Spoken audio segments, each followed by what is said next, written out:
Assalamualaikum warahmatullahi wabarakatuh. Perkenalkan, nama saya Salsabila Mulyani dari Pendidikan Teknik Bangunan kelas A dengan NIM 2101260. Di pertemuan kali ini, saya berkesempatan membahas materi mengenai supervisi pendidikan. Yang pertama, pengertian supervisi pendidikan. Secara bahasa, supervisi berasal dari dua kata, yaitu super dan vision. Super berarti di atas, dan vision berarti melihat. Secara istilah, supervisi pendidikan merupakan pembinaan berupa bimbingan atau tuntutan ke arah perbaikan situasi pendidikan pada umumnya, dan peningkatan mutu belajar mengajar pada khususnya. Supervisi juga disebut dengan kegiatan pengawasan tetapi sifatnya yang lebih manusiawi. Selanjutnya, ada beberapa pengertian menurut para ahli. Yang pertama, menurut Ibrahim pada tahun 2004, supervisi adalah layanan profesional yang berbentuk pemberian bantuan kepada personil sekolah dalam meningkatkan kemampuannya agar lebih mampu melaksanakan perubahan penyelenggaraan sekolah dalam rangka meningkatkan pencapaian tujuan sekolah. Kedua, menurut Wiles pada tahun 1955, supervisi merupakan bantuan dalam pengembangan situasi belajar mengajar. Lalu, menurut Adams and Dickey, supervisi adalah program yang berencana untuk memperbaiki pengajaran.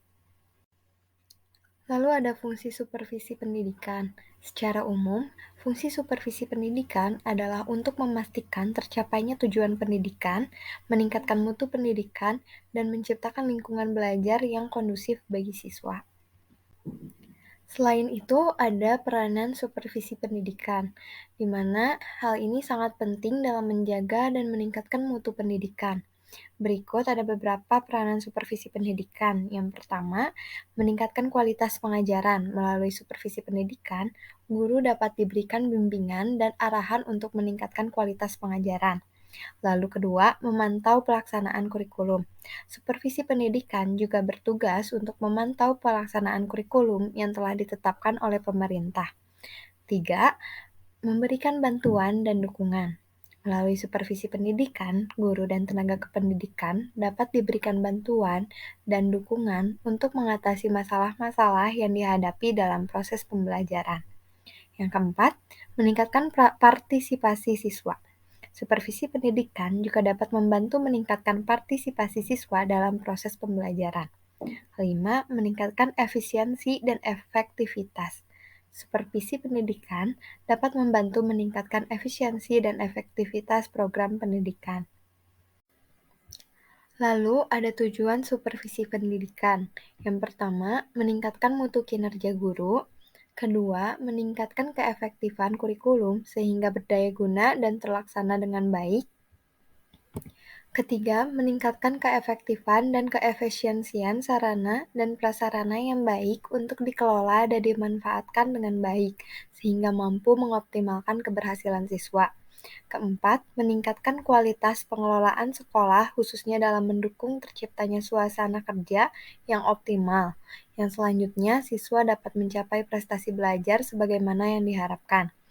Lalu, kelima, meningkatkan kualitas situasi umum sekolah sehingga terciptanya situasi yang tenang dan tentram sehingga kondusif yang akan meningkatkan kualitas pembelajaran menunjukkan keberhasilan lulusan.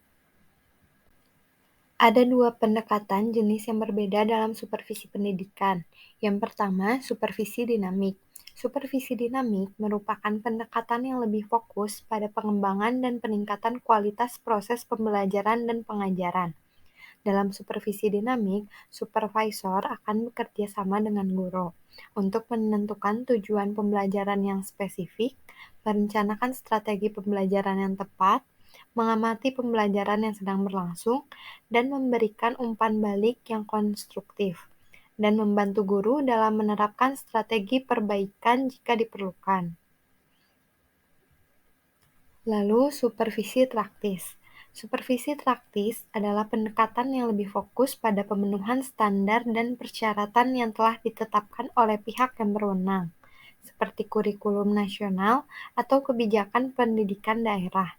Dalam supervisi praktis, supervisor akan melakukan pengecekan terhadap pelaksanaan kurikulum dan memastikan bahwa semua persyaratan telah dipenuhi. Pada dasarnya, supervisi praktis bertujuan untuk memastikan bahwa guru dan lembaga pendidikan menjalankan tugas mereka sesuai dengan persyaratan yang ditetapkan. Teknik supervisi pendidikan. Yang pertama, pendekatan humanistik. Pendekatan humanistik dalam pendidikan lebih menekankan pada aspek psikologis individu, seperti kebutuhan, nilai-nilai, tujuan hidup, dan kemandirian. Tujuan dari pendekatan humanistik adalah membantu siswa dan guru merasa dihargai, diterima, dan merasa percaya diri dalam belajar mengajar. Kedua, pendekatan kompetensi. Pendekatan kompetensi menekankan pada pengembangan keterampilan dan pengetahuan yang diperlukan untuk mencapai tujuan pendidikan tertentu. Ketiga, pendekatan klinis. Pendekatan klinis dalam pendidikan melibatkan identifikasi dan pengobatan masalah atau hambatan belajar individu. Dalam pendidikan, pendekatan ini melibatkan observasi, analisis, dan intervensi untuk membantu siswa mengatasi kesulitan belajar dan masalah psikologis. Tujuan dari pendekatan ini ialah membantu siswa merasa nyaman dan aman dalam belajar dan mencapai potensi penuh mereka. Terakhir, pendekatan profesional. Dalam supervisi pendidikan, pendekatan profesional melibatkan pengawasan dan pemantauan oleh supervisor untuk membantu meningkatkan kinerja guru dan siswa. Dalam pendidikan, pendekatan ini melibatkan observasi dan umpan balik untuk membantu guru meningkatkan metode pengajaran dan mengembangkan strategi pembelajaran yang efektif. Tujuan dari pendekatan profesional supervisi pendidikan adalah meningkatkan kualitas pendidikan dan membantu siswa mencapai hasil belajar yang optimal.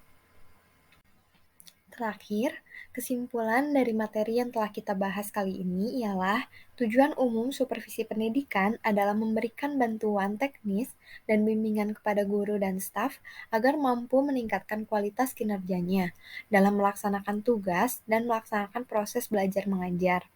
Jenis-jenis supervisi pendidikan yaitu supervisi dinamik yang diarahkan untuk mengubah secara intensif praktik pembelajaran tertentu, dan supervisi praktis yang hanya berusaha melakukan perubahan kecil.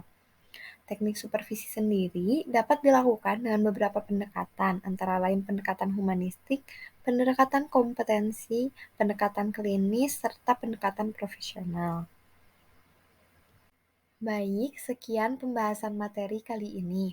Mohon maaf bila terdapat kekurangan. Wassalamualaikum warahmatullahi wabarakatuh.